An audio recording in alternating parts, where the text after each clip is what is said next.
अस्सलामुअलैकुम मेरी प्यारी दोस्तें, माएँ और बच्चे ऑल्सो सब अच्छे होंगे और अल्हम्दुलिल्लाह मैं भी बहुत अच्छी हूँ आपकी दुआओं से। बस थोड़ा सा गला ख़राब है जिसकी वजह से आपको मेरी आवाज़ जो है वो थोड़ी चेंज लग रही होगी। तो आई होप कि आप सब अच्छे से पढ़ भी रहे होंगे और प्रैक्टिस भी कर रहे होंगे। तो आज ये आपको पर्चियाँ पड़ी हुई मेरे सामने नज़र आ रही हैं। तो ये पर्चियाँ आपके लिए ही हैं, ठीक है। ये एक छोटी सी सिंपल तरीके से एक एक्टिविटी है जो मैं चाहती हूँ कि माएँ या जो भी अपने बच्चों को पढ़ा रही हैं उनके साथ करें आसान तरीके से, बजट में रहते हुए। क्योंकि आजकल तो जो है वो बहुत सारी यूट्यूब्स पे वीडियोस पड़ी हुई हैं जी, बच्चों के साथ एक्टिविटी करें, ये करें, वो करें, फ़लानी चीज़ ले आएँ और ये नहीं पता कि वो चीज़ें आनी कैसे हैं।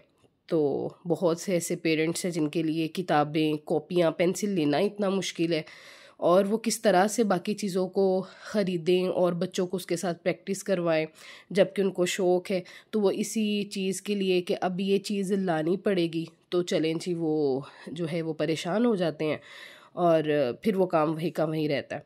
तो आसान तरीके से जो है वो मैंने कोशिश की है कि हर बंदा इसको अफोर्ड कर सके इस एक्टिविटी को। कोई हमें ज़रूरत नहीं है कि हम बाज़ार से जाके जो है वो चार्ट्स लेकर आएँ, उनको कट करें। बस सिंपली घर में आपके पास कॉपी तो अब ज़ाहिर सी बात है मौजूद ही होगी। तो अब बच्चे को सिखाना भी है और बच्चे एक्टिविटीज़ के साथ ज़रा पढ़ाई हो जाए तो ज़्यादा सीखते हैं। तो आज मैं अपना लेक्चर जो है वो स्टार्ट करने से पहले एक छोटा सा शेर बोलना चाहूँगी माँ के लिए ना। माँ की हथेली पे बचपन सजा, माँ की हथेली पे बचपन सजा, मोहब्बत का ये रिश्ता कभी ना बुझा। ठीक है, आई होप कि आपको मेरी ये छोटी सी शायरी जो है वो पसंद आ जाए और जो मैंने स्पेशली माँओं के लिए जो है वो की है कि ज़रा जी माएँ सुन लें ताकि माएँ भी मोटिवेट हो जाएं कि हमने अपने बच्चों को पढ़ाना है, उनके लिए टाइम निकालना है। तो आज का लेक्चर हम अपना स्टार्ट करते हैं। मुझे पता है कि मैंने आपको एस से लेके जी तक लिखना भी सिखाना है। उससे पहले मैं आपको एक एक्टिविटी जो है वो बताती हूँ कि हम लोगों ने स्मॉल लेटर्स भी कर लिए हुए हैं और जो कैपिटल लेटर्स हैं यानी कि जो बड़ी एबीसी है वो भी हमारी आज इंशाल्लाह कंप्लीट हो जाएगी। तो उसके लिए ना मैंने क्या किया, मैंने सोचा कि मैं एक पेज लेती हूँ और उस पेज को मैंने कोई सीज़र नहीं ली, मतलब कैंची नहीं ली, और उसको मैंने आसानी से हाथ के साथ काट लिया। ठीक है, आपने क्या करना है बच्चों को सिखाने के लिए ना कि बच्चों के दिमाग में बैठ जाए कि वो जो लिख रहे हैं या जो वो पढ़ रहे हैं वो उनको आसानी से समझ आ जाए और भूले ना। आपने ये पेपर्स कट कर लेने हैं। तो जिस तरह बच्चे आजकल, या आप लोगों को भी गेम का पता होगा, बादशाह का वज़ीर गेम खेलते हैं, उसके लिए पर्चियाँ और सो मैनी गेम्स खेलते हैं जिसके ऊपर उनको पर्चियों की जो है वो ज़रूरत होती है। इसी तरह पर्चियाँ काट के तो आपने डेफिनेटली मदर सीख तो रही होंगी, आपने इस तरह से जो है ना सी बना लेना है, ए बना लेना है, बी बना लेना है, इसी तरह इनके स्मॉल भी आपने जो है ना वो लिख लेने हैं।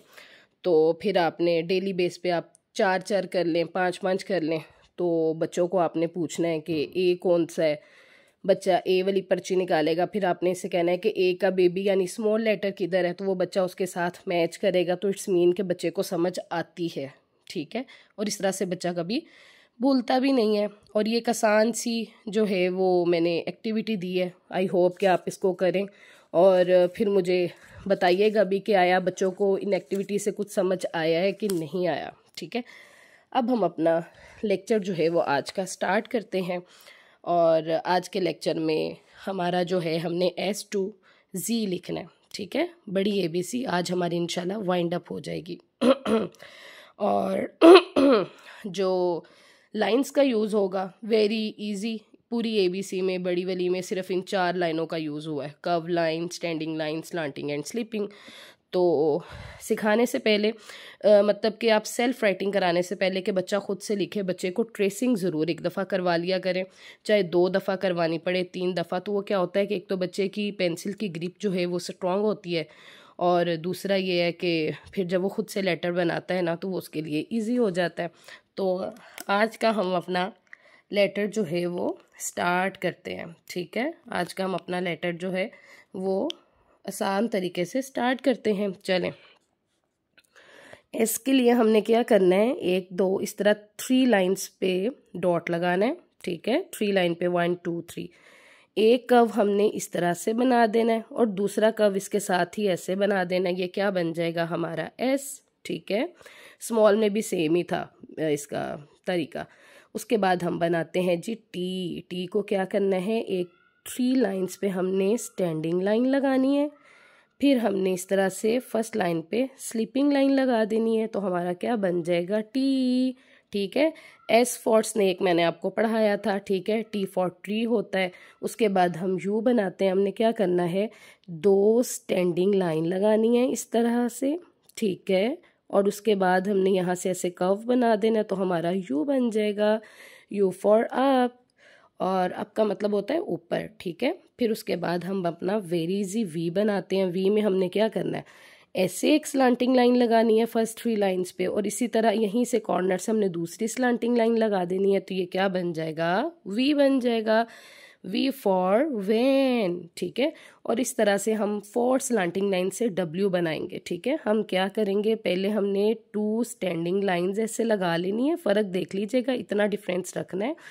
फिर हमने एक स्लांटिंग लाइन ऐसे और ऐसे लगा देनी है, फिर दूसरी स्लांटिंग लाइन वहीं से हम ऐसे ले आएंगे, ठीक है। ये हमारा बन जाएगा डब्ल्यू। डब्ल्यू फॉर वॉच, जो बच्चे घड़ी पहनते हैं ना हाथों में। फिर हम बनाते हैं x. X very easy, 1 slanting line ऐसे लगानी है और फिर क्रॉस स्लांटिंग लाइन ऐसे लगा देनी है, हमारा एक्स बन जाएगा। AXA, X ray. फिर हम बनाते हैं वाई। क्या करना है, इस तरह से एक स्लांटिंग लाइन लगानी है, ठीक है।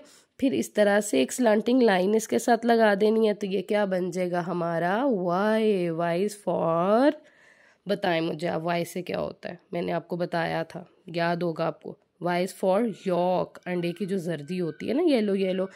फिर हम बनाते हैं जी जी, ठीक है।